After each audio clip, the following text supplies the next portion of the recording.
¿Quién fue exactamente Dolores Cannon? ¿Cómo es que una sesión de hipnosis para dejar de fumar terminó abriendo la puerta a vidas pasadas, civilizaciones perdidas y vidas extraterrestres? ¿Es posible acceder a recuerdos que no pertenecen a esta vida? En este video vamos a reconstruir la historia completa de Dolores Cannon y analizar las experiencias que dieron origen a algunas de las teorías más sorprendentes del mundo espiritual contemporáneo.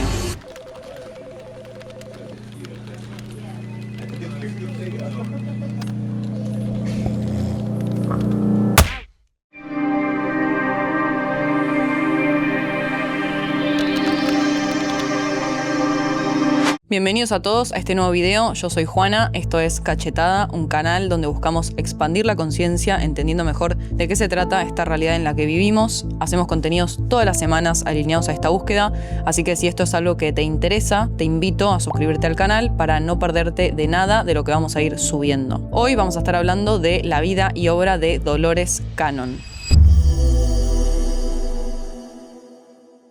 Dolores Cannon fue una de las figuras más conocidas dentro del mundo de la hipnosis regresiva, la ufología y el estudio de la conciencia, y durante casi 5 décadas recopiló información sobre reencarnación, vida después de la muerte y extraterrestres. Dolores nació el 15 de abril de 1931 en St. Louis, en Missouri, en Estados Unidos. Sus papás fueron Arthur Taylor y Mary Elizabeth Harding. No existen demasiados registros sobre sus trabajos ni sobre su vida familiar. Tampoco hay información relevante sobre posibles hermanos, dado que ella siempre mantuvo bastante privada su vida personal. Dolores nació en plena Gran Depresión, por lo que creció en un contexto de austeridad económica. Hizo toda su educación en colegios públicos y nunca cursó una carrera universitaria ni recibió formación profesional en psicología o medicina. Ahora bien, a diferencia de muchos médiums o canalizadores, Dolores afirmaba que durante su infancia no había tenido ninguna experiencia paranormal. No veía fantasmas, no tenía premoniciones, ni decía poseer habilidades psíquicas. Su interés por la espiritualidad, de hecho, apareció mucho más tarde en su vida. En cuanto a la religión, creció en un ambiente cristiano protestante típico del interior estadounidense. Iba a la iglesia y seguía las costumbres de la época. Con los años, su visión obviamente fue cambiando y, aunque nunca atacó directamente a las religiones tradicionales, sí sostenía que los dogmas eran construcciones humanas y que la verdadera espiritualidad tenía más que ver con la conexión directa con la fuente, con la reencarnación y la evolución del alma. Poco después de terminar el colegio, conoció a Johnny Cannon, un chico integrante de la Marina estadounidense. Se enamoraron rápidamente y se casaron en 1951, cuando Dolores tenía 20 años. Desde entonces adoptó el apellido Cannon, que es el apellido con el que se la conoce mundialmente. La vida con un militar significaba mudanzas permanentes. Durante más de 2 décadas se dedicó al hogar y a la crianza de sus 4 hijos, mientras Johnny era trasladado entre distintas bases. Vivieron en varios lugares de Estados Unidos y también en Asia, incluyendo Filipinas durante los años de la guerra de Vietnam, y Dolores contaba que esos viajes fueron fundamentales porque ampliaron enormemente su visión del mundo. Conocer culturas, religiones y costumbres tan diferentes la volvió mucho más receptiva a ideas que desafiaban la mirada occidental tradicional. Ahora, para entender cómo llegó la hipnosis a su vida, hay que mirar el contexto de los años 60. En esa época, la hipnosis atravesaba un momento de enorme popularidad. En primer lugar, porque había recibido reconocimiento médico. ¿Qué quiere decir esto? Que en 1958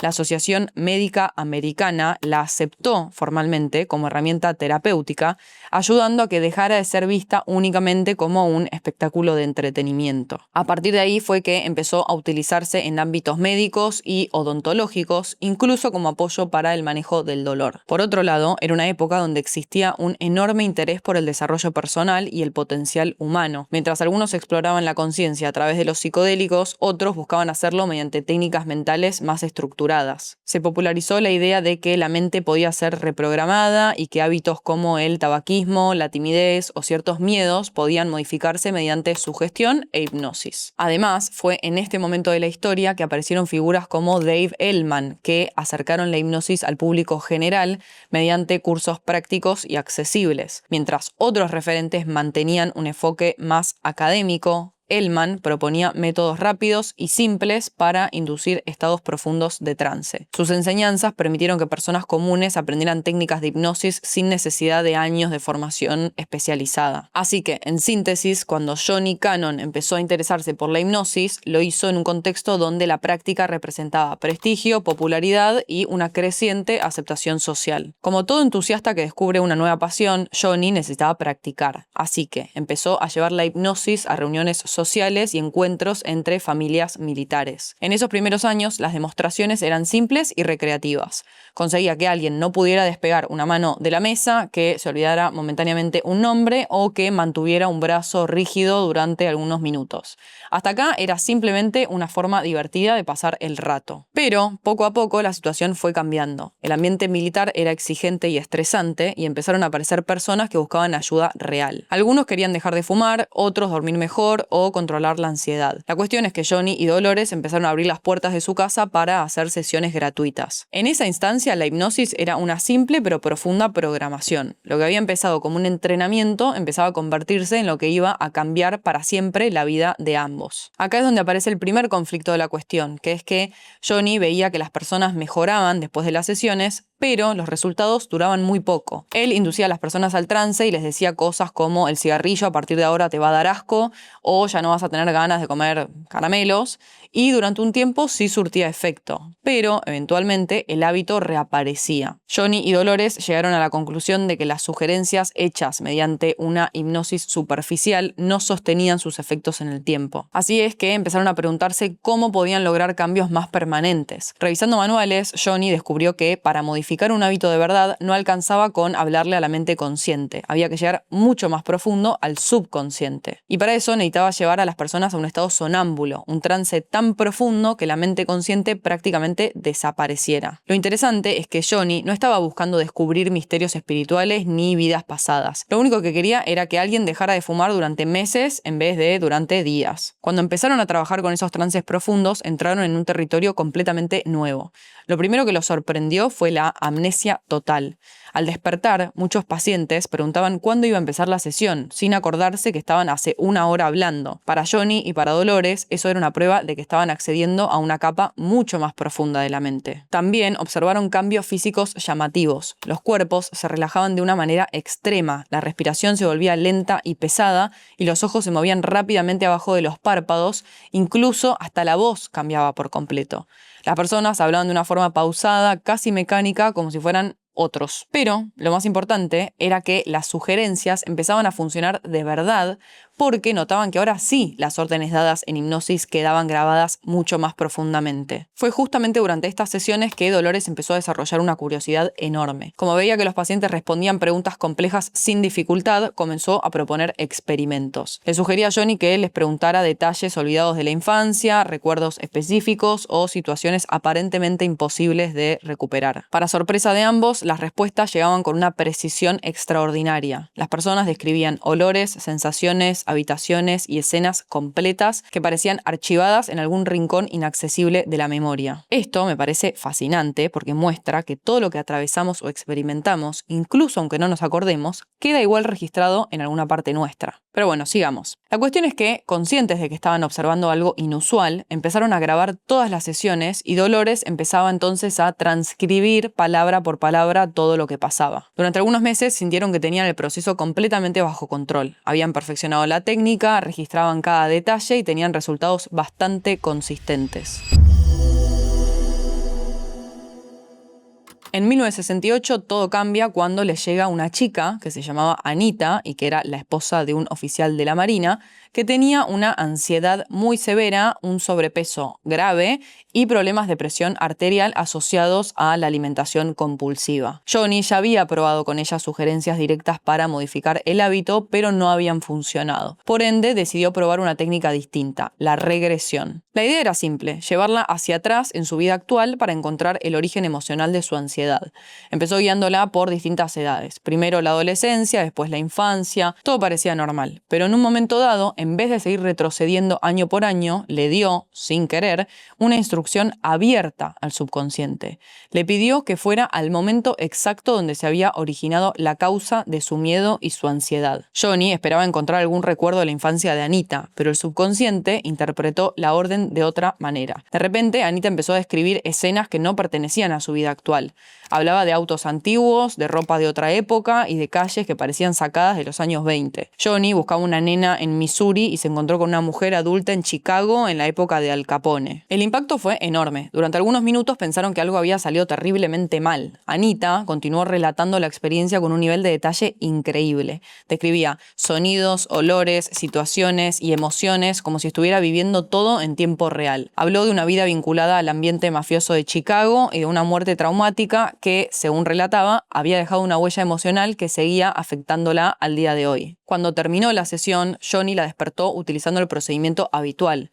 Anita abrió los ojos, se acomodó en el sillón y les dijo que no se acordaba de absolutamente nada. Mini interrupción para contarte que todas las semanas subimos contenido exclusivo a la sección de miembros dentro del canal. ¿Qué es eso? Bueno, es básicamente un canal adentro del canal. Una suscripción mensual donde vas a encontrar reflexiones mías, sin filtro, el detrás de escena de lo que pasa en Cachetada, el backstage de las entrevistas, chats exclusivos, encuestas y videos donde respondo a tus preguntas. Es un contenido mucho más personal, pensado para justamente crear comunidad. Sumarte es ir un paso más adentro del universo Cachetada. Es conectar con personas que están en tu misma búsqueda y acceder a videos y debates que no vas a ver en ningún otro lado. ¿Cómo te unís? Muy simple. Acá abajo del video está el botón que dice unirse. Le das clic, seguís los pasos y listo. Ahora sí, seguimos con el video. Durante los meses siguientes, Anita volvió varias veces.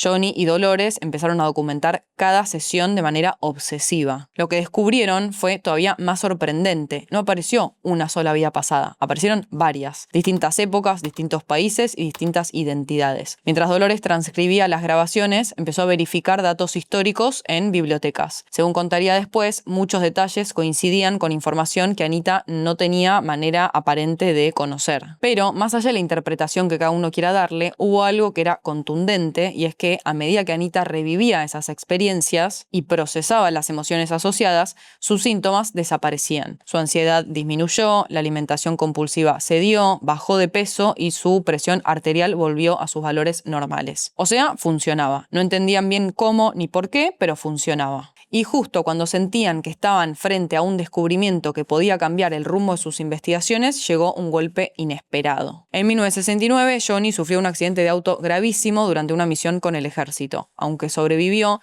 sufrió múltiples fracturas, lesiones internas y quedó en una silla de ruedas de forma permanente. Después de 21 años de servicio, la Marina le dio la jubilación médica. De un día para el otro desapareció la vida militar, terminaron las mudanzas constantes y también se frenó el laboratorio de hipnosis que habían construido en su propia casa. Con una pensión militar, 4 hijos y una situación económica complicada, se tuvieron que mudar a una zona rural en las montañas Ozark en Arkansas, Estados Unidos. Durante casi una década, entre 1970 y 1980, Dolores dejó de lado la hipnosis y se dedicó a básicamente sobrevivir. Fue mamá, ama de casa y cuidadora de su esposo, mientras hacía todo tipo de trabajos para ayudar a sostener el hogar. Cosía ropa, vendía pan casero y trabajaba para los vecinos de la zona. Cuando los hijos crecieron y la salud de Johnny se estabilizó, Dolores volvió a mirar esas viejas grabaciones. Ya tenía casi 50 años y lo que había pasado con Anita todavía le daba vueltas en la cabeza. Fue acá que decidió retomar las investigaciones, pero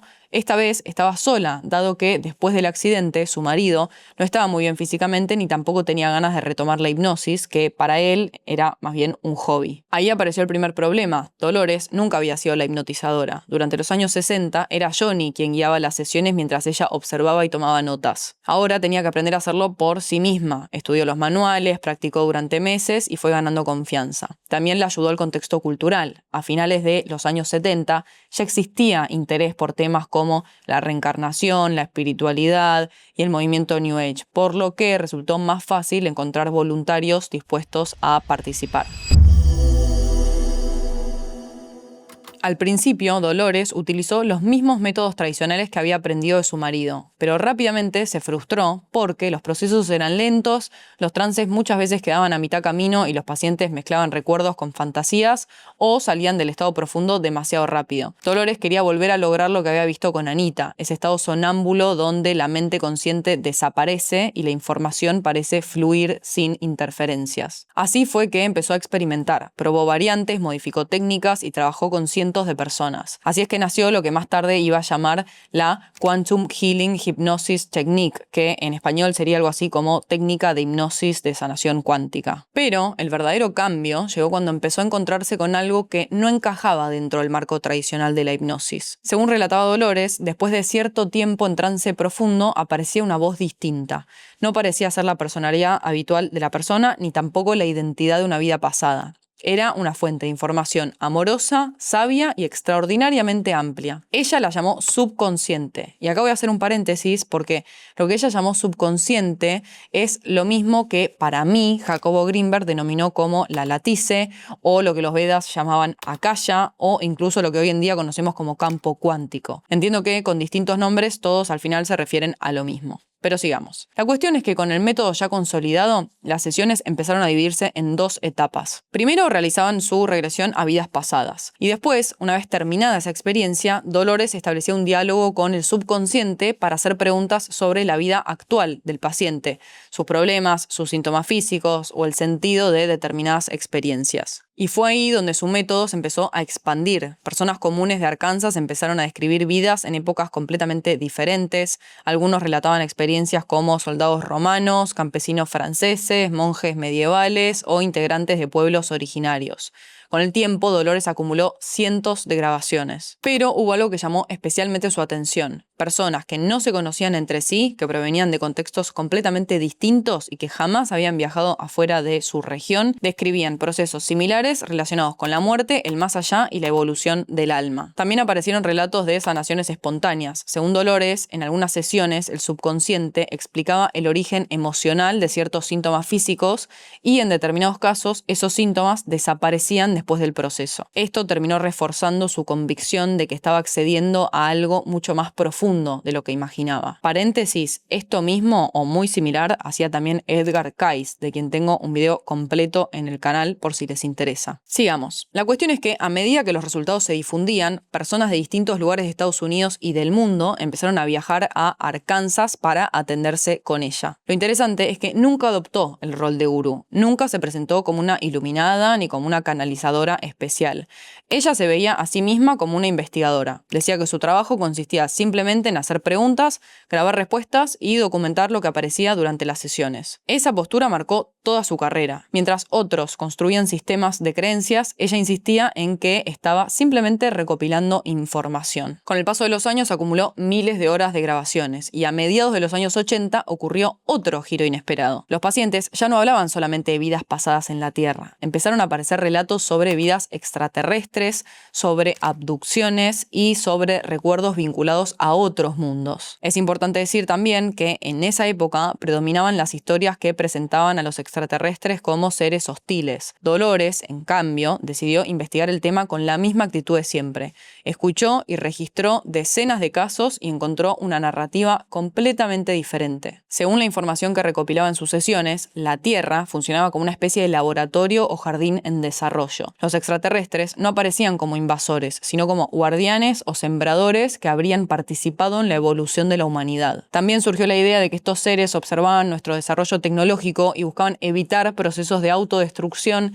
sin intervenir directamente en nuestro libre albedrío. De estas investigaciones nació uno de sus conceptos más conocidos, que es el de las 3 oleadas de voluntarios. Según esta teoría, después del impacto generado por las bombas atómicas en 1945, se habría puesto en marcha un plan para ayudar a la evolución de la Tierra. Almas provenientes de otros lugares, y cuando digo otros lugares me refiero a lugares que no eran el planeta Tierra, habrían comenzado a encarnar como seres humanos para colaborar con este proceso. A estas almas extraterrestres se las llamó semillas estelares. Si les interesa que desarrolle las características que Dolores detalló de estos grupos de personas, me lo dejan en comentarios y lo haré con mucho gusto en otro video. A partir de este momento, Dolores empezó a interpretar todo su trabajo dentro de una visión mucho más amplia. Ya no se trataba únicamente de sanar personas o explorar vidas pasadas. Creía que la humanidad estaba atravesando un proceso de transformación profunda y que su misión consistía en difundir la información que surgía de las sesiones para ayudar a otros a comprender ese cambio. El problema era que toda esa información se estaba acumulando en forma de cintas de cassette.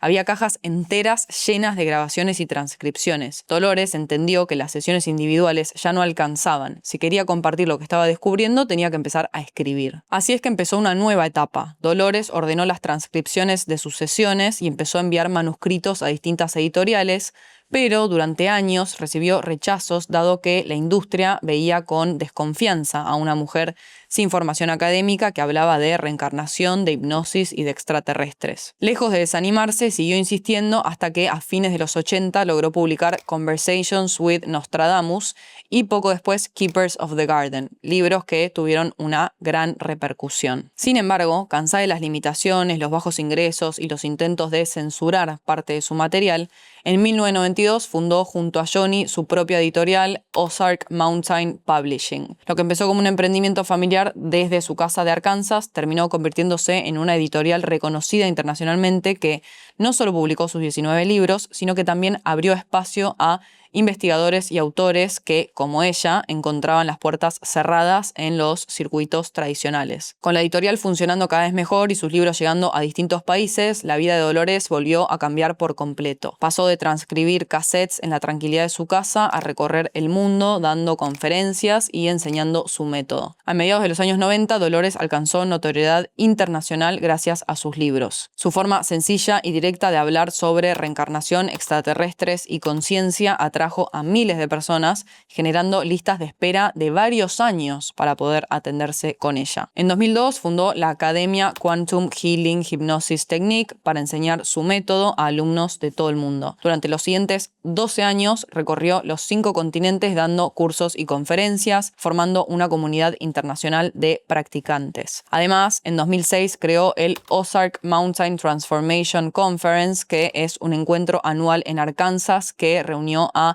investigadores, terapeutas y referentes de distintas áreas vinculadas a la conciencia y la espiritualidad. Ahora bien, llegamos finalmente al último capítulo de su vida. Dolores trabajó prácticamente hasta el final. En 2014, después de una caída que afectó seriamente su salud y que agravó el desgaste propio de la edad, fue internada en el hospital de Arkansas. Falleció el 18 de octubre de 2014 a los 83 años, acompañada por sus hijos y sus nietos. Johnny había fallecido ya 20 años antes, el 30 de abril de 1994. En cuanto a su legado, hoy su hija Julia Cannon dirige tanto la editorial como la Academia Internacional, manteniendo vivo el método y preservando la estructura que Dolores desarrolló a lo largo de su vida. Ahora sí, entonces doy por finalizada esta crónica. Si les gustó el video y no están suscritos al canal, los invito a que lo hagan para acompañarnos a seguir creciendo y de esta manera poder seguir haciendo cada vez más contenidos como este. Gracias por acompañarme hasta acá, los leo en comentarios como siempre y les mando un beso enorme. Chau, chau.